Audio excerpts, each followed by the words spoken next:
Now, I probably wouldn't say this in front of white folk, but in front of y'all, I'm gonna speak my mind. Take it slow. What's going on, everybody? This is Rell Talk, the podcast. I'm your host, Rell, and as always, you can find out more about me by Google searching Rell Talk, the podcast, and on Instagram at raleighrell. On today's show, we want to talk about the wonderful, amazing speech that our dear brother Jessie Williams gave while accepting the Humanitarian Award at the 2016 BET Awards. Then I want to talk about our dear sister Diana Richardson from District 43 in New York. She gave a powerful speech on the General Assembly about how America is handling the opioid addiction differently than they handled the crack cocaine addiction in the 1980s. I got to keep it all the way funky with y'all. If that speech didn't move you, then it wasn't intended for you. But like clockwork, every time an African American comes out and publicly talks about being racially profiled or being oppressed, white racists start hopping on Twitter talking about reverse racism. I guess if you consider the racially charged speech at the BET Awards by Jessie Williams great, you're racist yourself. Jessie Williams, hypocrisy is winning an Humanitarian of the Year award while alienating 50 million non-racist whites. That Jessie Williams speech was beyond racist and is getting praise. That was disgusting and falsifying. Imagine if white people had the 3-hour hate fest the BET Awards had with bigot Jessie Williams leading the charge. F you, racist Jessie. Add one to the list on Jessie Williams. Racist. Good thing a white guy didn't get on the stage and say blackness.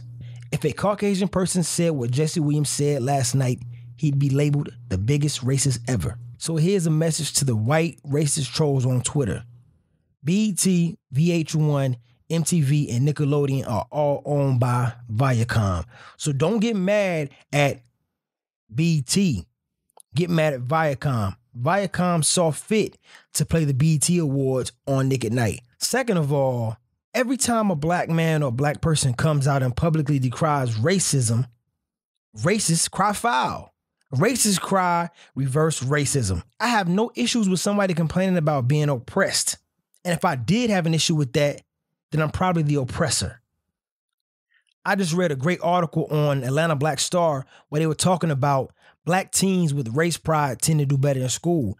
Pretty much what they were saying was a black teen who was raised in a household where they were taught that the world is the way it is and that they're going to have to be prepared for racism. These kids tend to do better in school because they know what to expect and they know what they got to do to overcome it. And then there was another article on the Atlanta Black Star where they talked about gifted black children are more likely steered towards advanced programs by black teachers. So if you have a black student who's clearly very, very smart, they have a small chance of being promoted to gifted and talented programs by white teachers. But when those same students have black teachers, they tend to get these promotions. They tend to go to these AG programs where they go on and become great students throughout middle school and high school. And they also said that they think what's happening is black children are displaying more willingness to do great in school when they have black teachers because they probably feel comfortable learning from somebody that looks like them. They can identify with their teacher. And they said only 22% of students are taught by black teachers. And that could be a high number.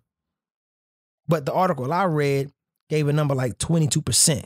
So to transition into the next story I want to talk about is our dear sister Diana Richardson from District 43 in New York did a speech on the New York General Assembly.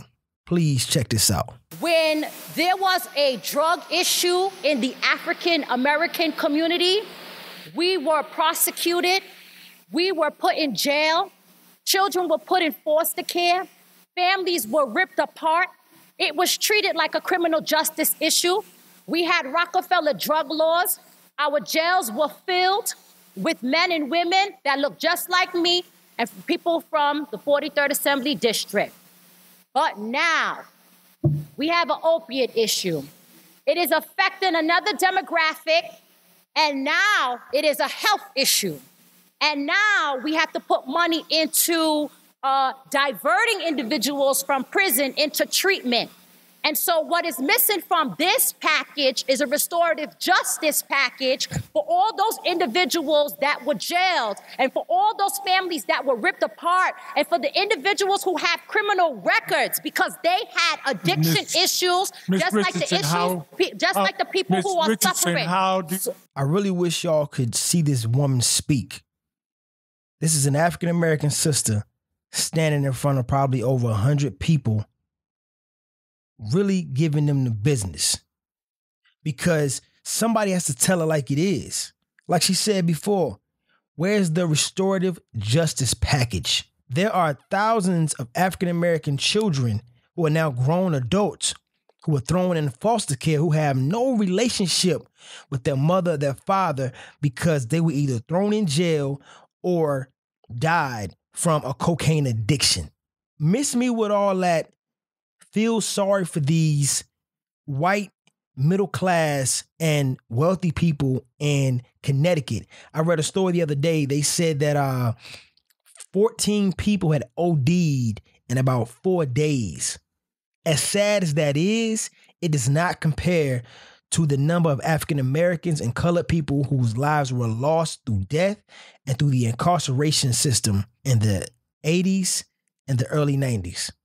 I'm sorry. It's hard for me to feel sympathy for a group of people who look the other way when it was us.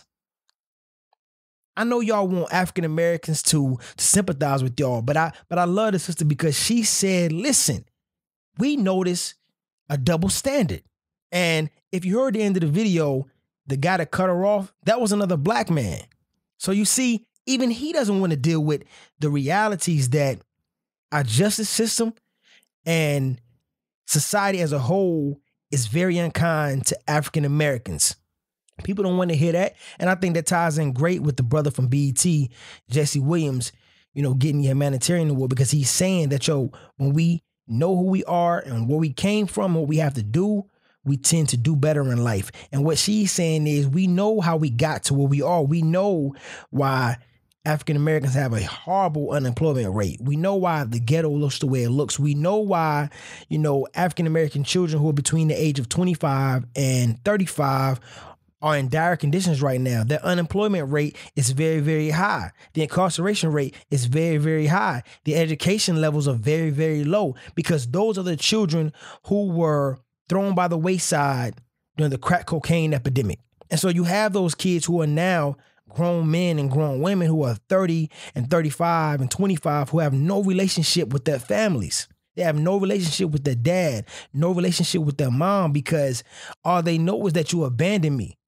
When in reality, drugs were shoved into your parents' arms. The only way to not deal with the social ills of being black and poor in the 80s was drugs. And that's what the majority of us turned to, unfortunately. That was the sad reality of African Americans in inner cities. And then it didn't do us any good that when they decided, hey, let's take the drugs out of these communities, the only way to do that was to criminalize the black men who found little success by selling the drugs. So all of a sudden we had a new enterprise in our communities. Then they came in, decided to shut that down, and started locking us up before they going north. So if you look at it, it was a lose-lose and a double-edged sword for the black community. I'm sorry, I got to tell it like it is. We don't want to deal with the cold hard facts that a lot of the things that we deal with were things that were out of our control. We are a permanent underclass because we accepted what they told us, we accepted what they gave us, and we didn't want to search for the truth. And on that note, y'all go be great. Thank y'all for listening to Real Talk, the podcast.